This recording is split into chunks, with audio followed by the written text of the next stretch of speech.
When the WWF went public in 1999, Vince McMahon said of the initial IPO offering that buying shares in the World Wrestling Federation was buying a piece of Americana. For decades, the sights and sounds of McMahon's wrestling empire reinforced that his product was 100% real American.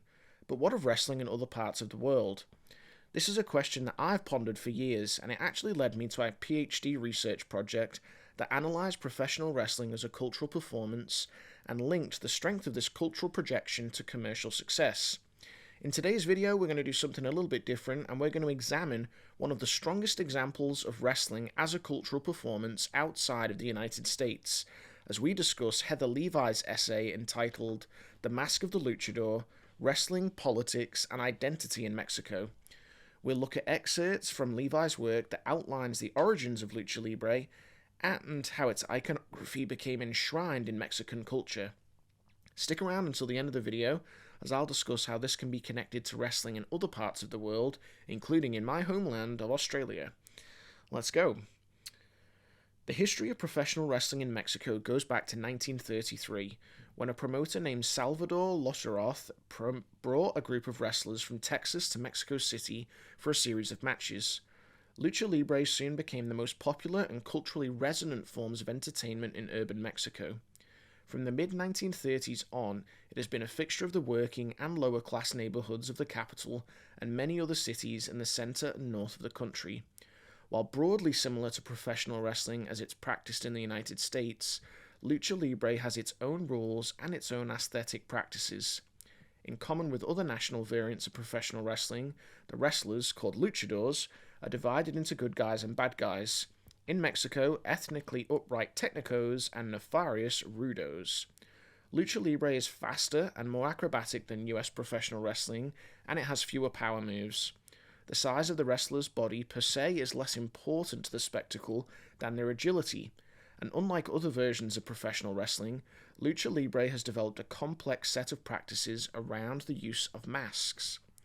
Masks, masking, and unmasking are themes that pervade not only Lucha Libre, but Mexican culture as a whole.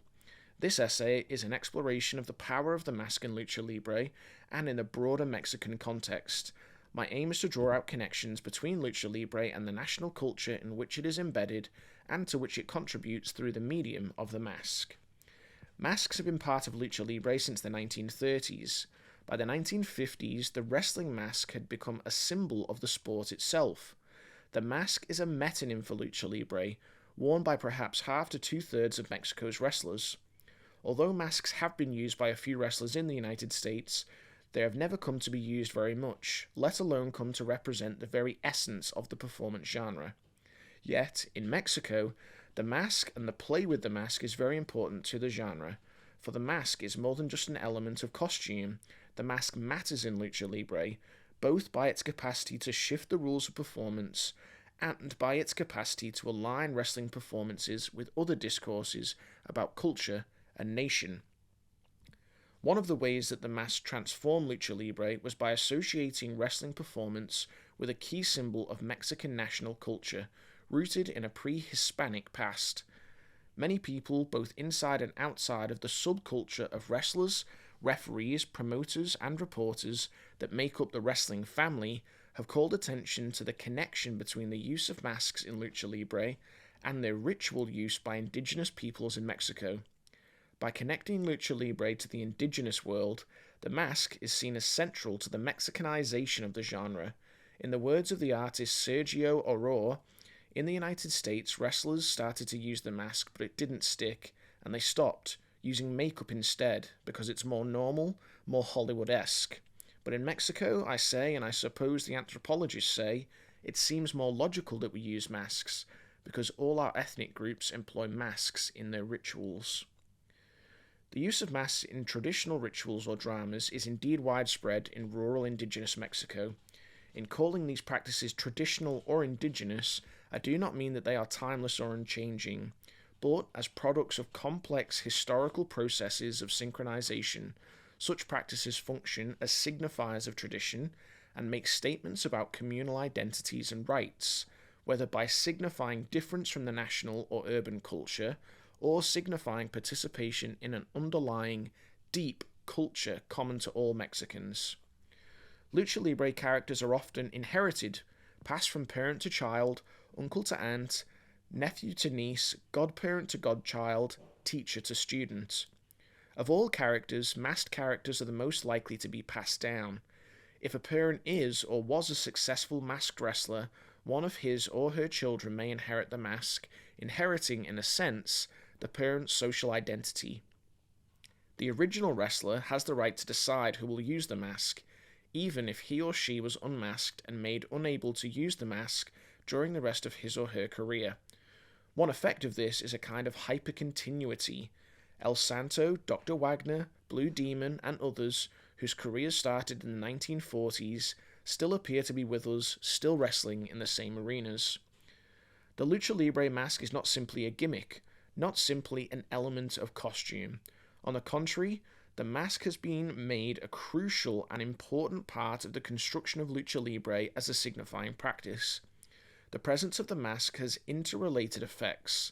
First, it has an impact on performance itself by serving as the motor for a range of narrative tropes. Symbolizing the masked wrestler's honor, it provides the pretext for attacks on that honor and for its defense. Because it is central to the performance, and because it is beautiful, the mask serves as a metonym for the genre itself, and because of its centrality, the mask connects Lucha Libre with other discourses of nation, class, and culture in which masks, whether actual or metaphoric, are important. Many writers and artists have asserted that the mask of Lucha Libre demonstrates a continuity between indigenous Mexico, whether pre-Hispanic or contemporary, and the urban present. The lucha mask is not, however, a direct continuation of rural tradition. Its history is rooted in the urban, modernizing environment of Mexico City in the 1930s, and its link with indigenous practice is filtered through the nationalist discourse of the post-revolutionary state. Nevertheless, the association of masks with the civilization of the pre-Columbian past, the Mexican profundo of the indigenous present, and the modern urban practice of lucha libre empowers the latter with a complex set of symbolic, affective associations. It allows lucha libre to represent a new model of national culture that transcends the hackneyed division between the modern and the indigenous. But the mask has a symbolic function beyond the unifying of the urban and the Indian. The centrality of masking in lucha libre allows the elaboration of a primarily visual, corporal conversion about myth and secrecy, and about the relationship between personhood, individuality, and role, insofar as lucha libre is a conversation about social agency. The mask provides a symbolic means of communicating a series of propositions about mid to late 20th century Mexico political culture. For over 60 years, Lucha Libre set up the mise-en-scene in which the battle between good and evil was always arbitrated by corrupt authorities. It provided a space for playful commentary about the political system as a whole. The mask allowed it to add a crucial element. It portrayed the struggle for power as a dialectic of concealment and disclosure. The act of hiding a wrestler's face with both personalizes and depersonalizes by the mask. It allows the male wrestler to become a transcendent mythic figure, even as it may mark him as the heir to his father's or uncle's very identity. It portrays masking as an empowering act and unmasking as a disaster. The discourse of the Lucha Libre mask thus provided a parodic contrast with some of the central metaphors of the 20th century Mexican state. In a system in which unmasking was used to empower presidential candidates, Lucha Libre insisted on recognizing that power was found behind the scenes and before matches, behind the mask, but also in the fact of the mask itself. Okay, so let's review. The intended audience for that paper clearly was academics, but I have long loathed the notion that being a passionate fan of professional wrestling implies that you are not intelligent, so I'm not really looking to dumb any of this down for the purposes of this video.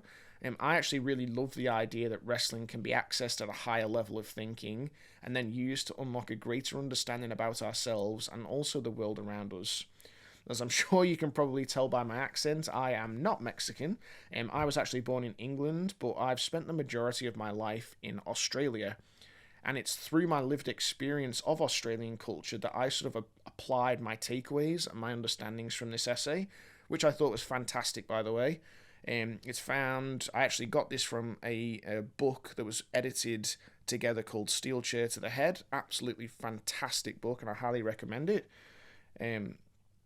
As I stated at the beginning of the video, I actually had a focus during my PhD, which was to understand how wrestling could be a cultural performance, and also to investigate where wrestling has been commercially successful when it's understood and embodied the cultural identity of the place that the performance took place.